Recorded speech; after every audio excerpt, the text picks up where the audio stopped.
State David Meyler is with us. David, good morning to you. How are you? Good morning, lads. How do you make sense of what happened last night? What did you take away from the game? Look, going into the game, it was a nothing game. Of course, I know that there was the threat of relegation. It was obviously looming over the result of it. But at the end of the day, Stephen was on a win to lose kind of. There was nothing really good going to come out of it. If Ireland had gone on and won 3-0, everyone would have gone, oh, well, Ireland are expected to beat them 3-0. They're 92nd in the world. We have a calamitous 5 minutes. Obviously, you can see the 2 goals, and then we get a slice of luck, which we probably didn't have against Scotland, obviously, with their penalty decision. We got one against Armenia. We get back in, we win the game. I think it was just, it kind of came to the point where that group needed to be over and it needed to be ended, and we just needed to make sure that we didn't get relegated. So now we can move forward to the draw in October and prepare for March. So you're not taking too many lessons one way or another out of that game? No, I was watching the game, just like, look, we were completely dominant. They sat right off in a low block. You know, obviously you could see with Stephen's game plan, you know, the 2 wing backs were going to obviously be high forward, try and get crosses into the box. You know, obviously the outside centre halves were joining in.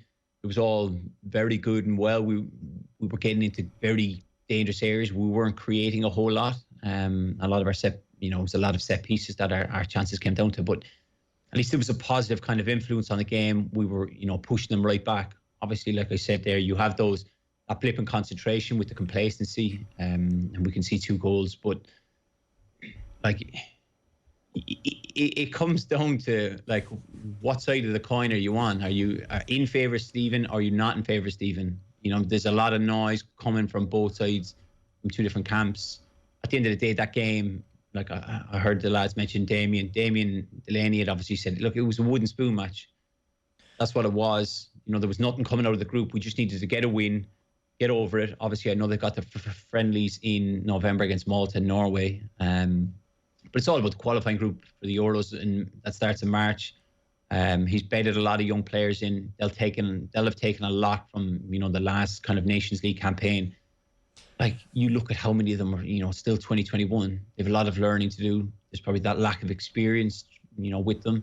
Obviously, they do have some experienced players, but albeit a lot of them aren't on the pitch at the same time. So, David, there's not a lot you can take from it. No, there's been quite a substantial bit of negativity from some of your fellow ex-professionals, and teammates, I guess, as well, around Stephen Kenny and what's happening. 3 wins in 20 competitive games and all that. And Damien Delaney on television last night was kind of pointing out we can't take much confidence into March. Even like I was messaging a good Monaghan man, former Irish international Jonathan Douglas last night, and he was saying to me, fed up reading we are going in the right direction. We're going nowhere fast. Like, a lot of ex-professionals are taking that line. That do you kind of agree, or can you see where they're coming from, that there is a lot of negativity around Stephen at the minute?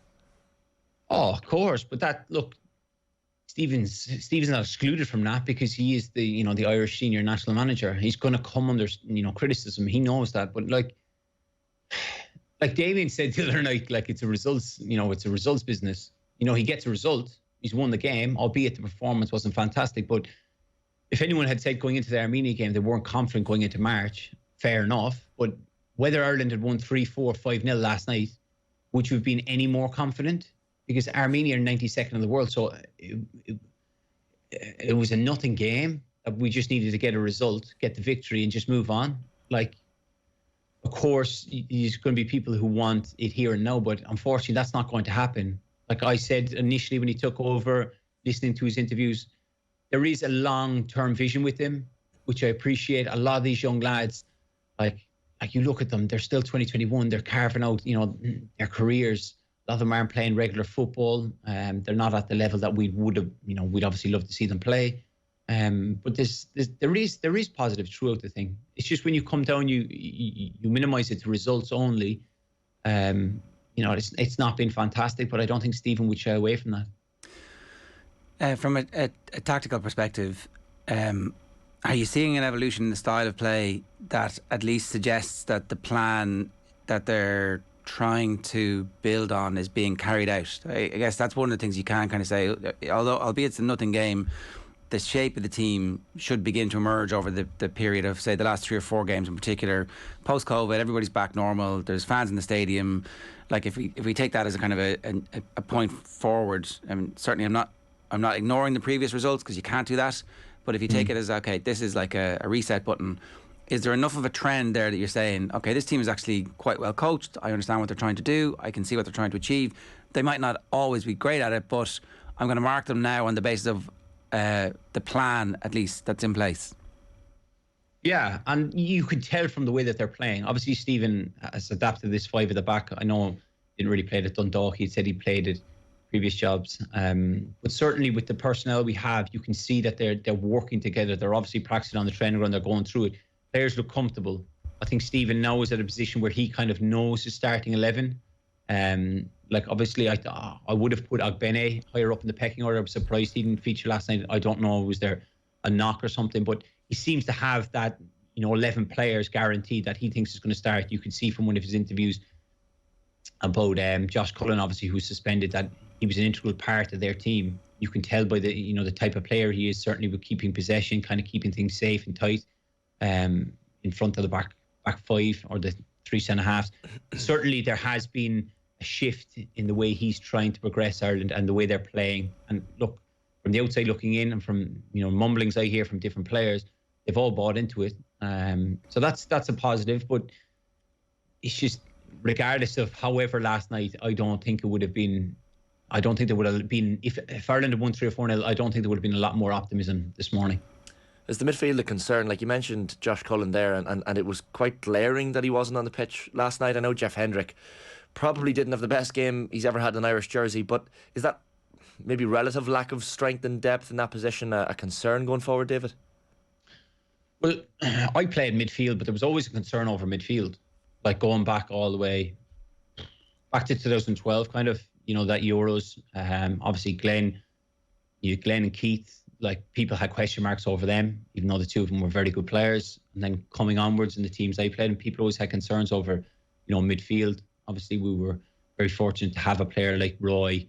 And if you go back further, kind of your Andy Townsends, Matt Hollands, those players, they were very good players. But it's always been a question mark area for Ireland, that we haven't had the players in midfield to kind of, truly dominate a game. Obviously, Josh has come in. His playing style is suited Stephen and the way he wants to go.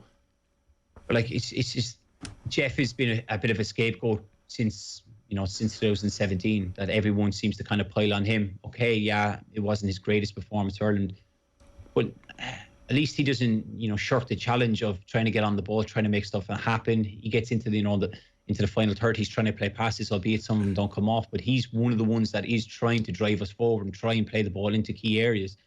Now, on the flip side of that, is Stephen giving him the license to go and be the one that's going to try and create? I'd like to think so, because he does play a lot of games for him. Is Robbie Brady a potential midfielder in the future? Oh, there we go. We've just lost David there. Conor Joyce says, it's outrageous that 2 years in, people are still afraid to criticise Kenny. Why is he any different to other Irish managers and much more successful ones? I mean, I don't see a world where people are afraid to criticise Stephen Kenny. We're talking about trying to put some context on what's going on. I enjoyed one of the comments there from MJW. Per young lad Shane, thanks for calling me young, by the way. Per young lad Shane wants to call for Kenny's head, but has to toe the line with the OTB pro Kenny at all costs as they dig harder and harder. They never get anyone on that disagrees with their opinion.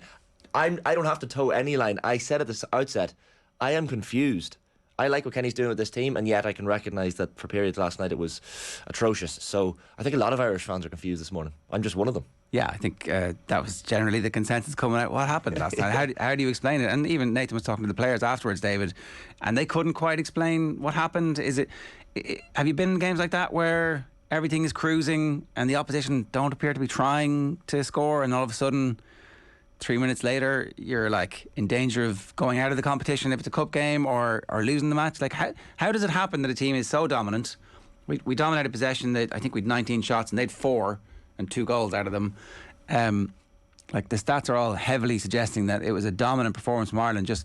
I haven't seen the XG. I wouldn't mind seeing it. Oh, I think it was 1.92 to like 0.2 something maybe. Right. No, it couldn't have been 1.92. What you say? XG. Sure, we scored 3 goals. XG would have to be higher, wouldn't it? What is it? No, I think sometimes you can outperform your XG. XG is a load of nonsense. You look at like chances. I've never been a fan of XG. But what were you asking there? Have you ever been in a game like that? Or what happened? Like, can you? So what? 2 things really. In the change room, what happens afterwards? Who's saying what to who? There's one game that sticks out in my mind. We played Bristol with Hull in the championship a few years ago. I think we were like 1-0 down, went 2-1 up with about, I'm going to say 4 minutes to go, ended up losing 3-2. And it was all sorts of words were exchanged in the change room. Somebody got studded in the chest. There was all sorts of fighting. And yeah, look, it happens. Fellas were trying to hold one another accountable for what had happened. But it's just momentum. Like in football, like it almost felt watching that game last night. Like I was looking at it kind of going, those are one of those games you'd love to play in where you're completely dominant. You have all the possession. You're getting down the flanks. You're getting down the wings. You're creating chances. Like players almost got ahead of themselves getting forward, and we just left ourselves completely exposed and open. That, you know, so many bodies, like for the first goal, our midfield kind of vacates. Like they all get forward, and then in the transition, the recovery runs too slow. They don't get back quick enough. When you get punished, like albeit yes, they are 92nd in the world, but they're they're not the worst players ever. You know what I mean? They can still they can string a lot of passes together, and as you've seen from the second goal, boys can finish. And that can happen. Certainly at that level, you just felt that the one thing for me was after the first goal went in, it was like, you've got to tighten up for 5 minutes, get the momentum back, just dominate possession, just be on the front foot. And we kind of just backed off. And look, I don't need to hang Connor out to dry. Obviously, it was a poor square pass, gets intercepted, and it's, like I said, it's a tidy finish. But then it was even at 2-2. They had another chance to just flash past the post, and you're thinking, oh my God, could this be this night? But eventually, look, they got the job done. It's a results business. So. And Connor's one of the more experienced players, and he's one of the leaders in that team as well, David. And like that was one of the moments. I think it was Tony O'Donoghue chatting to Stephen afterwards, and I noticed a flicker in Stephen's eyes when he was asked a question about leadership at 2-0 up. And he referenced Conor Horan, and I think Stephen then name checked John Egan. He said, look, we have leaders in the team, look at John Egan. He almost seemed a little bit agitated to be asked the question about leadership. But is that not a fair criticism, Stephen, that sometimes, or David, like at 2-0 up, you need your big players, your leaders, your top players to step up and see a game out like that against the 92nd best team in the world? But it's not just about your leaders or your top players.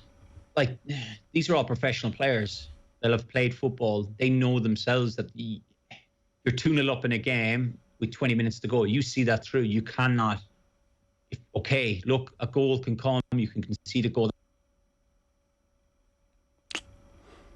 The line is gone again. It did obviously happen to Germany the night before.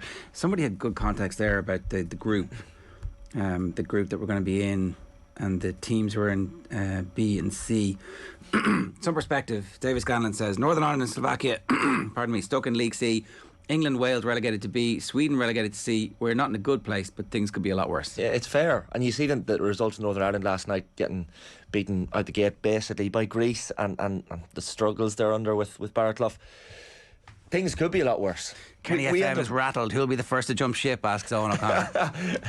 Yeah, just waiting for someone to come on. But why would anyone, like, there are no, and even the people who are anti-Kenny, there are no replacements at the minute. Give us your alternatives. Put out the alternative viewpoint in a different world. Do we go back to Martin O'Neill? Does Roy Keane come in and take this job? What are the list of candidates of available managers who are interested in the Ireland job? Now, here's the thing, right? It's a much better job to get next than it was when Kenny took over. Exactly. Because there's a bunch of 20, 21, 22, 23-year-olds who have 15 to 20 caps, which is quite an exciting period. You just need a sprinkling then of a couple more players to come through, and away you go. I see the argument made in comments all the time that, oh Jesus, if this was Martin O'Neill or Mick McCarthy getting the results Stephen Kenny's getting, they'd be completely criticised. But I don't get that. I don't accept that. That, like, Stephen Kenny, we know, but he won the game last night. Record-breaking points haul in the Nations League. David Meyler's back. David, good morning.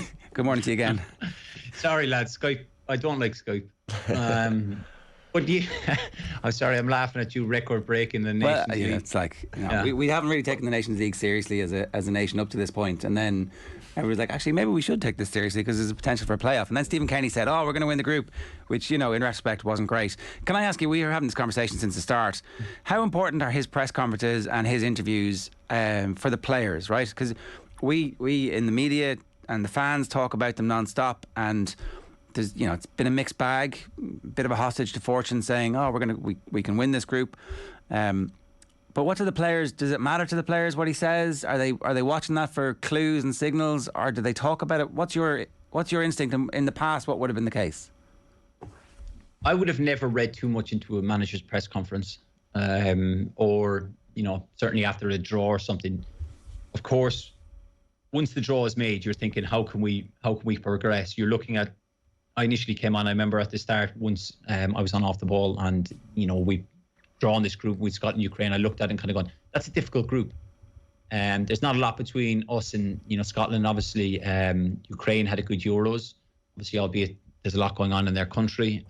But still, I didn't think it was going to be easy, which has not been. But as a player, you always feel, you're looking at the games, can we beat Scotland? Yes, we can. Can we beat Ukraine? Yes, we can.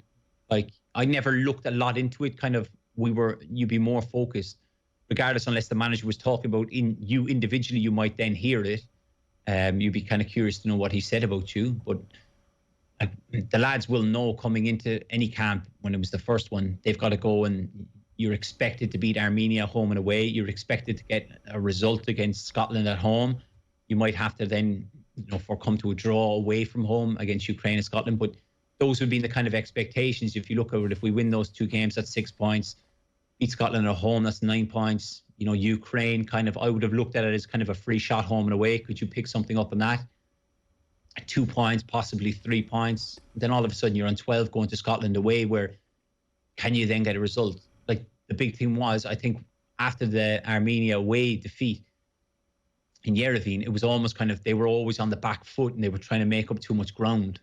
And then, performances end up getting, the game kind of gets away from you before you know it. You're kind of like in a position where you're drawing or you're losing. And if the results in the earlier part of the campaign had gone well, like even if you look back to 2016 when we qualified for the Euros, like we had a calamitous result against Scotland away where everybody was calling for Martin O'Neill's head, blah, blah, blah. And then we ended up going and getting a result against Germany where it just flipped the whole thing on its head. And then we had the momentum to get going. Like, that's why once the draw is done, like I wouldn't read too much into the November internationals. I think boys who've been in and around the squad now who haven't got as much game time will probably feature in those games. He'll give them an opportunity to kind of put their case forward for a starting 11 slot. But then once the draw is done, you'll be looking at the first, the opening games. We need to get results. We need to be, Stephen's spoken about making the Aviva Fortress. Our home form is going to be crucial. And I've always felt anyway, in the time I played for Ireland and going back, we've always been able to produce a performance to get a result away from home, which we've done over the years. Shane Keegan has corrected my XG 3.23 to 0.25 was the correct figures. Like a lot of possession last night. So I was right. You were correct. Over 3. You were correct, David. You were correct. Yeah.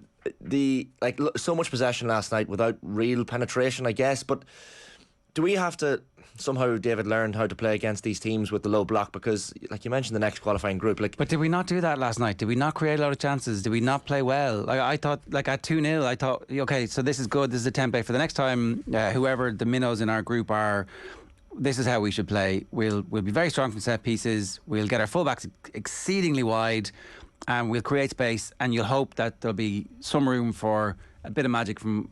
It's going to be Obafemi, and I thought we had done well. I thought there was a template there, and yet we nearly dropped points at home. But up until the bit where we completely had a brain fart. Yeah. Like, I think that's a template for how you approach those games. But I guess my point is that regardless of who we get in the group in Frankfurt on Sunday week, like, I'm almost confident-ish against the first and second seeds, because they can get up for those games. It's the lesser teams in the group that we tend to, for some reason, struggle against, David.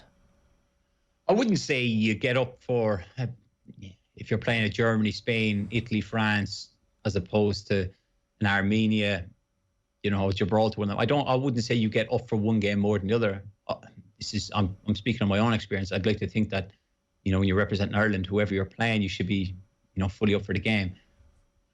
Like the thing was last night, yes, we did create chances, but how many of those would you say were real clear-cut goal scoring opportunities? The first goal comes from the set piece. 3.2 of them. 3.25, yeah.